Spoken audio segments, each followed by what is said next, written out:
আমাদের এই পৃথিবীতে অসংখ্য প্রাণী রয়েছে। শত্রুর আক্রমণ থেকে নিজেকে সুরক্ষা এবং জীবন ধারণের সুবিধার জন্য প্রতিটি প্রাণীর শরীরে থাকে বিশেষ প্রতিরক্ষা অঙ্গ, যা ছাড়া প্রাণীগুলো জঙ্গলের নির্মম পরিবেশে বেশি দিন টিকে থাকতে পারে না। কিন্তু মাঝে মধ্যে প্রাণীগুলোর অতি প্রয়োজনীয় এই অঙ্গগুলোই তাদের অপূরণীয় ক্ষতির কারণ হয়ে দাঁড়ায়। অঙ্গগুলো অতিরিক্ত বড় হয়ে তাদের চলাফেরায় সমস্যার সৃষ্টি করে কিংবা মাথায় বিদ্ধ হয়ে ধীরে ধীরে মৃত্যু ঘটায়। আমাদের আজকের ভিডিওতে এমন কয়েকটি প্রাণী দেখাবো যে প্রাণীগুলোর নিজের শরীরের অঙ্গই তাদের যন্ত্রণাদায়ক মৃত্যুর জন্য দায়ী। Number 1, আর্গালি sheep. আর্গালি বেড়াকে বন্য বেড়ার সবচেয়ে বড় জাত হিসেবে বিবেচনা করা হয়। এরা আকারে যেমন বড় তেমনি তাদের শিংও বেশ বড় এবং মোটা হয়। শিংগুলোকে তারা নিজের ক্ষমতা প্রদর্শন এবং শত্রুর আক্রমণ থেকে নিজেকে রক্ষার জন্য ব্যবহার করে থাকে। কিন্তু মাঝে মধ্যে এই শিংগুলোই তাদের জন্য কাল হয়ে দাঁড়ায়। সাধারণত বড় হতে হতে শিংগুলো সামনের দিকে বেঁকে যায়। এমনটা হওয়াই স্বাভাবিক এবং এর ফলে প্রাণীগুলো কোনো সমস্যার সম্মুখীন হয় না। কিন্তু মাঝে মধ্যে কিছু বেড়ার শিং সামনের দিকের পরিবর্তে মাথার দিকে বাঁক নেয় এবং বড় হতে হতে তা এক পর্যায়ে মাথার ভিতর ঢুকে পড়ে। বন্য প্রাণী হওয়ায় শিংগুলোকে কেটে বেড়াগুলোকে বাঁচানোরও কোনো সুযোগ থাকে না। ফলে কষ্ট পেতে পেতে প্রাণীগুলো এক পর্যায়ে মৃত্যুকে বরণ করে নেয়। Number 2, reindeer. রেইনডিয়ার হলো এক প্রজাতির হরিণ, যা ইউরোপের উত্তর পূর্বাঞ্চল এবং আর্কটিকে সবচেয়ে বেশি দেখা যায়। এদের শিং গাছের ডালপালার মতো শাখা প্রশাখাযুক্ত হয়। প্রজননের সময় হলে এরা একে অপরের সাথে তীব্র লড়াইয়ে লিপ্ত হয়। লড়াই করতে করতে যদি একটি হরিণ মারা যায় তাহলে কোনো কোনো সময় দ্বিতীয় হরিণটিও প্রথম হরিণের সাথেই মারা পড়ে।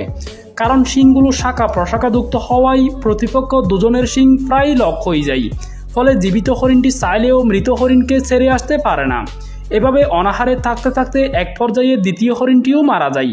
লড়াই করা ছাড়াও জঙ্গলের লতাপাতার মধ্যে আটকে গিয়েও এরা অনেক সময় মারা পড়ে। নাম্বার 3, ঘোড়া। দ্রুতগতিতে দৌড়ানোর সময় ঘোড়ার শক্ত কুরগুলো বাহ্যিক আঘাত থেকে ঘোড়াকে সুরক্ষা দিয়ে থাকে। কিন্তু সময়ের পরিবর্তনে এই কুরগুলোই তাদের সমস্যার কারণ হয়ে দাঁড়ায়। ঘোড়ার কুর খুব দ্রুত বড় হয়, তাই সেগুলো নিয়মিত না কাটা হলে দৌড়ানো তো দূরের কথা, ঘোড়া ভালো মতো হাঁটতেও পারে না। ঘোড়ার ব্যাপারটি গাধার ক্ষেত্রেও প্রযোজ্য। গাধার কুরও ঘোড়ার মতো খুব দ্রুত বড় হয়। লোকালয়ে থাকা গাধাগুলোর কুর প্রয়োজনের তাগিদে মানুষ কেটে দিলেও জঙ্গলি গাধার ক্ষেত্রে তা হয় না। ফলে কুরগুলো আস্তে আস্তে বড় হয়ে তাদের শারীরিক ভারসাম্য নষ্ট করে দেয়। এর ফলে গাধাগুলো শিকারী প্রাণীর হাত থেকে বাঁচার জন্য দ্রুত দৌড়াতে কিংবা খাবারের খুঁজে উঁচু পর্বতে চড়তে অক্ষম হয়ে পড়ে। এভাবে অনাহারে থাকতে থাকতে প্রাণীগুলো এক পর্যায়ে মৃত্যুকে বরণ করে নিতে বাধ্য হয়। নাম্বার 4, বেবিরোচা। বেবিরোচাকে সবচেয়ে বেশি দেখা যায় ইন্দোনেশিয়ায়। এটি দেখতে অনেকটাই শূকরের মতো। এই প্রাণীর সবচেয়ে বিপজ্জনক অঙ্গ হলো তার নাকের উপর গজানো শিং। শিংগুলো প্রথম দিকে তাদের উপকারে আসলেও বয়স বাড়ার সাথে সাথে তা বড় হয়ে সেটার মাথায় ঢুকে পড়ে। এভাবেই প্রাণীটির নিজের শরীরের অঙ্গই নিজের হত্যাকারীতে পরিণত হয়। আসার কথা হলো বেশিরভাগ বেবিরোচার শিং নিজেদের মধ্যে লড়াই করার সময় ভেঙে যায়। নাম্বার 5, বেড়া। আমরা জানি বেড়ার পুরো শরীর লম্বা পশমে ঢাকা থাকে। পশমগুলো শীত মৌসুমে তীব্র ঠান্ডা হতে বেড়াগুলোকে রক্ষা করলেও গরমের শুরুতে সেগুলো কেটে ফেলা হয়। এতে বেড়াগুলো বেশ আরাম অনুভব করে। কিন্তু কোনো কারণবশত যদি দীর্ঘদিন এদের পশম কাটা না হয় তাহলে সেগুলো এত বড় হয়ে ওঠে যে তাদের জন্য সেগুলো বোঝা হয়ে ওঠে। এর ফলে প্রাণীগুলো ভালোভাবে হাঁটাচলাও করতে পারে না। এছাড়া অতিরিক্ত বেড়ে ওঠা এই পশমগুলোর কারণে গরমের দিনে এদের মাত্রাতিরিক্ত গরম লাগে, যা প্রাণীগুলোকে মৃত্যুর দিকে ঠেলে দেয়। বন্ধুরা, এবার আমরা জানব প্রাণী জগতের মধ্যে সবচেয়ে বড় শিংয়ের 10টি প্রাণী সম্পর্কে। আমাদের তালিকার 1 নম্বরে আছে অ্যানকুল ওয়াটুসি জাতের গরু। এটি এমন এক জাতের গরু যেটি তার লম্বা শিংয়ের জন্য পৃথিবী বিখ্যাত। মধ্য আফ্রিকার দেশগুলোতে এই জাতের গরুকে দেখা যায় সবচেয়ে বেশি। এদের শিং প্রায় 12 ফুট পর্যন্ত লম্বা হতে পারে এবং এক একটি শিংয়ের ওজন হতে পারে প্রায় 60 কেজি। এই প্রজাতির গরুর বৈজ্ঞানিক নাম বস টাউরাস। অ্যানকুল ওয়াটুসি মূলত আফ্রিকান গরুর বংশধর। বিশ্বজুড়ে এই জাতের গরুর ব্যাপক চাহিদা রয়েছে। তবে সেই চাহিদা মাংসের জন্য নয়, এদের বিশালাকার সুন্দর শিংয়ের জন্য। আফ্রিকার গরুর খামারিরা মূলত এই গরু শিংয়ের জন্যই পালন করে থাকে। Number 2, jack of ship. সাধারণত বন্য প্রাণীদের মাথায় একটি বা দুটি শিং থাকে, কিন্তু এই জাতের ভেড়ার মাথায় 4টা শিং থাকে। কোনো কোনো ভেড়ার মাথায় তো আবার 6টা শিংও দেখা যায়, তখন এদের মাথাটাকে মুকুটের মতো দেখায়। Number 3, Texas longhorn steers. ইয়া লম্বা শিংয়ের জন্য টেক্সাস লংহর্ন বেশ সুপরিচিত। গরুগুলোর এক শিংয়ের আগা থেকে আরেক শিংয়ের আগা গড়ে 7 ফুটের মতো হয়। গিনেস বুকের রেকর্ডটি অবশ্য ফন্সো নামের একটি টেক্সাস লংহর্নের। আলবামার ফুফে পরিবারের গরু এটি। গরুটির এক শিংয়ের ডগা থেকে আরেক শিংয়ের ডগার দৈর্ঘ্য 10 foot 7 inch. Number 4, Capra ibex. Capra ibex এক জাতের বন্য ছাগল। ছাগলগুলোর শরীরে লম্বা লম্বা ফেঁচানো শিং থাকে, যা তাদেরকে শত্রুর আক্রমণ থেকে বাঁচায়। এ জাতের ছাগল সাধারণত ইউরেশিয়া এবং উত্তর ও পূর্ব আফ্রিকার দেশগুলোতে বেশি দেখা যায়। ক্যাপ্রা আইবেক্স তাদের বিশাল শিংয়ের জন্য বিখ্যাত। তাদের শিংগুলো 27 থেকে 43 ইঞ্চি পর্যন্ত লম্বা হতে পারে। নাম্বার 5, মুস। হরিণ প্রজাতির মধ্যে বৃহত্তম প্রাণী এটি। এদের শিংগুলো দেখতে মানুষের হাতের তালুর মতো। এদের সবচেয়ে বেশি দেখা যায় উত্তর আমেরিকায়। এছাড়াও পোল্যান্ড, কাজাখস্তান এবং রাশিয়ায়ও এদের দেখা মেলে। এরা সাধারণত একা থাকতে পছন্দ করে, কেবল প্রজননের সময় হলেই একে অপরের সহিত মিলিত হয়। নাম্বার 6, ব্ল্যাক বাক। ব্ল্যাক বাক অ্যান্টিলোপ শ্রেণীর এক প্রজাতির হরিণ। ভারত, পাকিস্তান ও নেপালে বিচরণশীল এই প্রাণীটির মাথার ওপর লম্বা 2টা শিং থাকে। শিংগুলো বড় হতে হতে ইংরেজি বি আকৃতি ধারণ করে। বেশ লম্বা এবং ধারালো শিংগুলোকে তারা শত্রুর হাত থেকে নিজেকে সুরক্ষা এবং অন্য দল হতে নিজের এলাকাকে রক্ষার্থে ব্যবহার করে। এই জাতের প্রাণীগুলো ঘন ঘাসযুক্ত সমতল ভূমি এবং হালকা বনাঞ্চলে বসবাস করে। Number 7, scimitar horned oryx. Scimitar horned oryx উত্তর আফ্রিকার মহিষ হিসেবে পরিচিত। সিমিটার ওরিক্স আকারে বেশ বড় প্রাণী না হলেও এর শিংগুলো 4 ফুট পর্যন্ত লম্বা হয়ে থাকে। একটা সময় প্রাণীগুলো সংখ্যায় ছিল অনেক বেশি এবং তারা বিশাল ফাল নিয়ে সাভানা অঞ্চলে ঘুরে বেড়াতো। মাত্রাতিরিক্ত শিকারের কারণে ওরিক্স বর্তমানে বন্য অঞ্চলে অদৃশ্য হয়ে গেছে, কেবল চিড়িয়াখানায় এদের দেখা যায়। বলা বাহুল্য, মাংসের জন্য নয়, কেবলমাত্র তাদের শিংগুলোকে পাওয়ার জন্যই প্রাণীগুলোকে নির্বিচারে শিকার করা হয়। নাম্বার 8, সাইগা। চিড়িয়াখানা কিংবা ডিসকভারি চ্যানেলে আমরা সচরাচর যে প্রাণীগুলো দেখি, সাইগা দেখতে তার থেকে বেশ ব্যতিক্রম। সাইগার শরীরে মাংসল শটগানের মতো বড় নাক রয়েছে। ধারণা করা হয় আবাসস্থলের ধূলিকণা ফিল্টার করতে এবং শীতের তীব্র ঠান্ডা বাতাস প্রাণীটির ফুসফুসে যাওয়ার আগে উষ্ণ করতে এটি ব্যবহৃত হয়।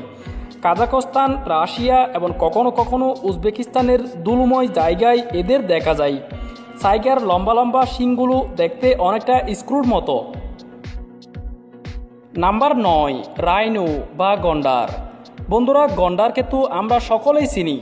আকারে বেশ বড় এবং শক্তিশালী প্রাণী। গন্ডারের নাকের উপর একটি শিং আছে, যা দেখতে ভয়ানক লাগে। শক্তিশালী এই শিং দিয়ে গন্ডার বনের যে কোনো শত্রু প্রাণীকে অনায়াসে কাবু করে ফেলে। গন্ডারের এই শিংটি তাদের জীবনের শেষ সময় পর্যন্ত বড় হতে থাকে। Number 10, Asian water buffalo. বন্ধুরা, সবচেয়ে লম্বা শিংওয়ালা প্রাণীর তালিকায় একেবারে শীর্ষে অবস্থানে আছে আমাদের অতি পরিচিত প্রাণী মহিষ। এটি দক্ষিণ ও দক্ষিণ পূর্ব এশিয়ার দেশগুলোতে গৃহপালিত পশু হিসেবে লালন পালন করা হয়। এই মহিষের শিংগুলো বয়স বাড়ার সাথে সাথে অর্ধবৃত্তাকার রূপ ধারণ করে। এ জাতের মহিষের শিং বেশ মোটা হয় এবং এটি গড়ে 10 ফুট পর্যন্ত লম্বা হয়। 1955 সালে এ ধরনের একটি মহিষের শিং 13 ফুট 10 ইঞ্চি পর্যন্ত পরিমাপ করা হয়েছিল।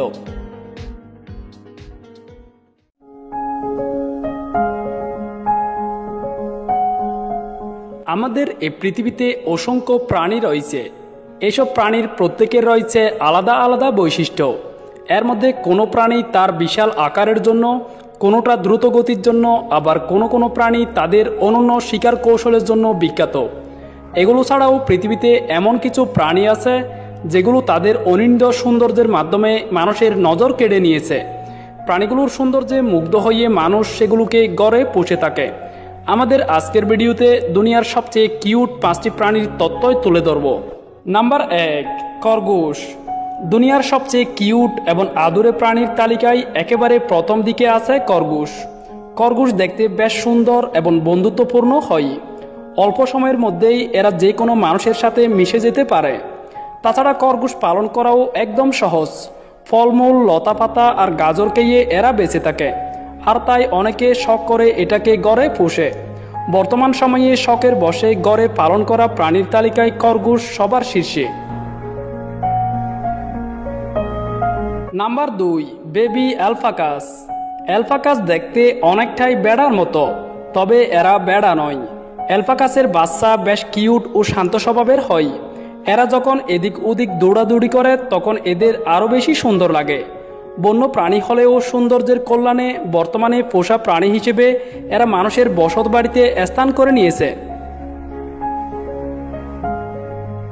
Number 3, white snake. সাপ দেখে ভয় পায় না এমন মানুষ পৃথিবীতে খুব কমই আছে, কিন্তু পৃথিবীতে এমন কিছু সাপ আছে যাদের দেখলে ভয় পাওয়া তো দূরের কথা, উল্টো হাতে ধরে আদর করতে চাইবেন। হোয়াইট স্নেক তাদের মধ্যে একটি। এই জাতের সাপগুলো খুবই দুর্লভ হয়, তাই এদের পেতে অনেক মূল্য পরিশোধ করতে হয়। উচ্চ মূল্য সত্ত্বেও সৌন্দর্যের জন্য অনেকে বিপজ্জনক এই প্রাণীটিকে গড়ে পুষে থাকে। Number 4, white mouse. ইঁদুর আমাদের সবার অতি পরিচিত এবং বিরক্তিকর একটি প্রাণী। বাড়িঘরে ইঁদুর দেখলে সেটাকে আমরা তাড়িয়ে দেওয়ার জন্য উঠে পড়ে লাগি, অথচ সেই ইঁদুরকেই অনেকে গড়ে পুষে থাকে। হোয়াইট স্নেকের মতো পৃথিবীতে হোয়াইট মাউসও রয়েছে, যা দেখতে অসাধারণ এবং দুর্লভ হওয়ায় অনেক উচ্চ মূল্যে কিনে এদের গড়ে পোষা হয়। হোয়াইট মাউস দেখতে সুন্দর হলেও স্বভাব কিন্তু সাধারণ ইঁদুরের মতোই, অর্থাৎ সুযোগ পেলেই এরা সব কিছু কেটে কুটে তছনছ করে দেবে, তাই এদের কোনো বক্সের ভিতর রাখতে হয়। Number 5, teacup puppy. কুকুরের এমন একটি প্রজাতি রয়েছে যেটি আকারে একেবারেই ছোট, চায়ের কাপেও এদের ঢুকিয়ে রাখা সম্ভব, তাই এদের টিকআপ পাপ্পি নামে ডাকা হয়। এ ধরনের কুকুরের বেশিরভাগই সাদা রঙের হয়ে থাকে, আর এদের চোখগুলো হালকা ব্লু কালারের হয়, যার ফলে ওগুলোকে দেখতে অসাধারণ লাগে। পৃথিবীতে এমন কোনো মানুষ নেই যারা এটাকে দেখলে হাতে নিয়ে আদর করতে চাইবে না। দেখতে অসম্ভব সুন্দর হলেও এগুলোকে আদর করা বেশিরভাগ মানুষের পক্ষে অসম্ভব, কারণ এগুলোর এক একটির দাম লাখ টাকার উপরে।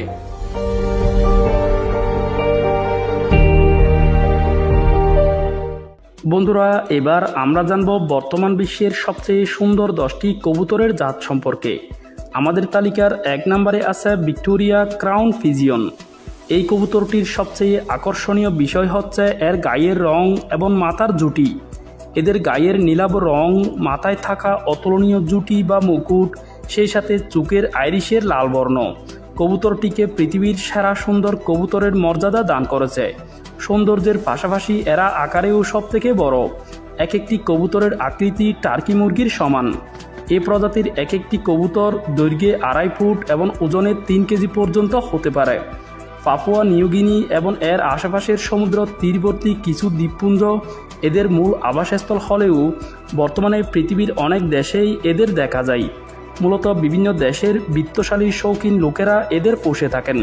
এদের প্রজনন হার খুবই কম, বছরে মাত্র একটি ছানার জন্ম দেয়। দুর্লভ প্রজাতির হওয়ায় স্বভাবতই এদের দামও হয় অনেক বেশি।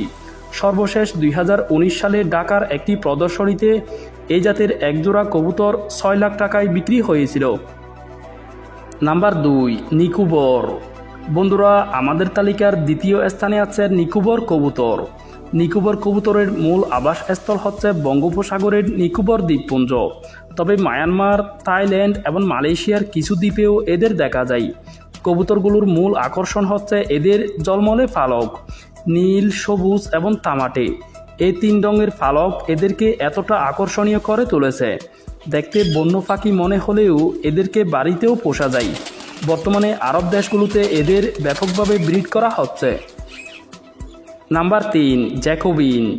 বিশ্বের পুরনো প্রজাতির কবুতরগুলোর মধ্যে জ্যাকোবিন একটি। ধারণা করা হয় 15 শতকের প্রথম দিকে এটি ভারতে বিকশিত হয়েছিল। পরে রাশিয়া, সাইপ্রাস, জার্মানি সহ বিভিন্ন দেশে এর জাত উন্নয়ন করা হয়। আর তখন থেকেই এটি শৌখিন কবুতর পালকদের মনে জায়গা করে নিয়েছে। জ্যাকোবিন মূলত একটি প্রদর্শনীর কবুতর। এর মাথার উপরের দিকে উঠে থাকা ফালকগুলি এর প্রধান আকর্ষণ। একসাথে এই ফালকগুলোকে হুড বলা হয়। হুডের মধ্যে এরা এদের মাথা লুকিয়ে রাখে। মূলত হুডের উপর ভিত্তি করে এদের দাম নির্ধারিত হয়। জ্যাকোবিন তুলনামূলকভাবে লম্বা ও পাতলা গঠনের একটি পাখি। এদের গড় উচ্চতা 14 ইঞ্চি এবং ওজন সর্বোচ্চ 350 গ্রাম হয়ে থাকে। এরা সাদা, কালো, হলুদ, সিলভার সহ বিভিন্ন কালারের হয়। নাম্বার 4, ফ্যানটেইল।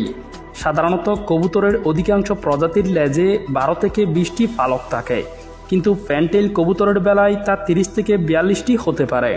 পালকগুলোকে তারা ফাঁকার মতো মেলিয়ে দিতে পারে বলে এদেরকে ফ্যানটেইল বলা হয়।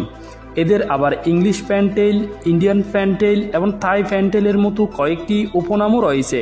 তবে বাংলাদেশের অধিকাংশ মানুষ এদেরকে লক্ষা বা ময়ূরপঙ্খী নামে ডেকে থাকেন।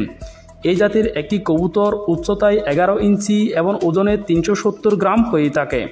তবে ইংলিশ ফ্যানটেইল তুলনামূলকভাবে আকারে একটু বড় হয় এবং এদেরকে ফ্যানটেইলের আধুনিক ও উন্নত সংস্করণ হিসেবে ধরা হয়।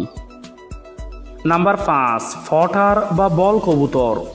ফটার কবুতরের সবচেয়ে বড় বৈশিষ্ট্য হলো এরা এদের গলাকে টেনিস বলের মতো সবসময় ফুলিয়ে রাখে।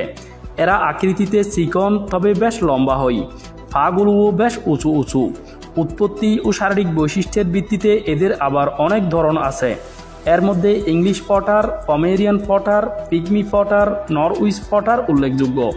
অন্যান্য সাধারণ কবুতরের তুলনায় এদের প্রজনন হার খুবই কম, তাই সচরাচর দেখা যায় না। বাংলাদেশের অল্প কয়েক শৌখিন খামারি এদের পালন করে থাকেন। নাম্বার 6, ফ্রিলব্যাক। ফ্রিলব্যাক কবুতর দেখতে অন্যান্য সাধারণ কবুতরের মতোই, শুধুমাত্র তাদের ফিটের অংশ ছাড়া। তাদের ফিট খুবই সুন্দরভাবে কোঁকড়ানো থাকে, আর এই কোঁকড়ানো ফালকগুলোই মূলত বিশ্বব্যাপী এদের জনপ্রিয়তার মূল কারণ। এটি কবুতরের খুবই পুরনো একটি প্রজাতি। উৎপত্তি তুরস্কের আনাতোলিয়া অঞ্চলে। ফিটের মতো এদের পায়েও কোঁকড়ানো ফালক থাকে। এমন বৈশিষ্ট্য বিশ্বের আর কোনো কবুতরের মধ্যে দেখা যায় না। এরা জুটিওয়ালা কিংবা জুটিবিহীন উভয় ধরনেরই হতে পারে। বেশিরভাগ ক্ষেত্রেই এরা সাদা রঙের হয়ে থাকে, তবে পিঠের কোঁকড়ানো পালকগুলো লাল, কালো, হলুদ, বাদামি সহ নানা বর্ণের হয়।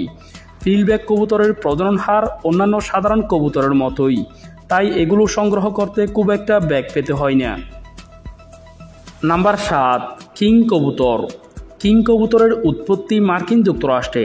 বিশ্বে কবুতরের মাংসের যোগান বাড়ানোর লক্ষ্যে 1890 সালের দিকে ডাচেস, হোমার, মাল্টিস এবং রেইন্ট এই 4 জাতের কবুতরের মিশ্রণ থেকে এটির উদ্ভব ঘটানো হয়। অরিজিনাল কিং কবুতর দেখতে ইংরেজি বর্ণ ইউ আকৃতির হয়। অন্যান্য কবুতরের তুলনায় এরা আকারে বেশ বড় হয়ে থাকে। এই জাতের এক একটি কবুতর 1 কেজি পর্যন্ত ওজন পায়। এরা খুব বেশি উড়তে পারে না, তবে প্রচুর খাবার খায়। প্রচুর মাংস উৎপাদনের পাশাপাশি গোলাকার হওয়ায় এদেরকে দেখতেও বেশ সুন্দর লাগে। আমাদের দেশের কবুতর প্রেমীরা মূলত প্রদর্শনীর জন্যই এদের পালন করে থাকেন। নাম্বার 8, ম্যাকপাই কবুতর। ম্যাকপাই বা ইংলিশ ম্যাকপাই কবুতরের একটি অত্যন্ত শক্ত এবং ব্যতিক্রমী জাত। চিকন শরীরের মধ্যে লম্বা গলা এদের প্রধান বৈশিষ্ট্য। বহু বছরের সিলেক্টিভ ব্রিডিংয়ের মাধ্যমে ইউরোপে এটির উদ্ভব ঘটানো হয়। বর্তমানে এই কবুতর সবচেয়ে বেশি দেখা যায় ইংল্যান্ড ও আমেরিকায়। ইংল্যান্ডে এরা এতটা জনপ্রিয় যে ইংল্যান্ডে এদেরকে কুইন অফ পিজিয়নস বা কবুতরের রানী বলা হয়। এদের গায়ের রং মূলত সাদা, তবে মাথা, বুক, ফিট এবং লেজে বিভিন্ন কালারের উপস্থিতি লক্ষণীয়। মূলত ওড়ানো এবং প্রদর্শনীর উদ্দেশ্যে এটি পালন করা হয়। নাম্বার 9, মুন্ডিয়ান। ফরাসি জাতের এই কবুতরটি পাওয়া যায় পশ্চিম আফ্রিকা আর ফ্রান্সে। এটি একটি বিশালাকৃতির কবুতর। ওজনে 850 গ্রাম থেকে 1100 গ্রাম পর্যন্ত হয়ে থাকে। মূলত মাংসের জন্যই এদের পালন করা হয়, তবে অনেকে এটিকে প্রদর্শনীর জন্যও পোষেন। মুন্ডিয়ান কবুতরের দাম নির্ভর করে এর রঙের উপর। ভালো মানের একজোড়া মুন্ডিয়ানের দাম $3000 পর্যন্ত হয়ে থাকে। এদের প্রজনন হার খুবই উন্নত, একবার বাচ্চা ফোটানোর 1.5 মাসের মাথায় আবার ডিম দেয়। নাম্বার 10, টামলার বা গিরিবাজ। প্রাচীনকাল থেকে গিরিবাজ কবুতরকে মানুষ ওড়ানোর কাজে ব্যবহার করে আসছে। এরা খুব ভালো উড়তে পারে, আকাশে ওড়ার সময় ডিগবাজি দিয়ে মানুষকে আনন্দ দেয়। অনেকে এদেরকে নিয়ে বাজিও খেলে। অনেক দূর থেকে ছেড়ে দিলেও এরা বাসায় আসতে ভুল করে না। সারা পৃথিবীতে অনেক ধরনের গিরিবাজ কবুতর দেখা যায়। বাংলাদেশের উল্লেখযোগ্য কয়েকটি গিরিবাজ কবুতর হচ্ছে বাগা, মুসালদম, লালসিলা, হোমা, ফঙ্কিরাজ ইত্যাদি।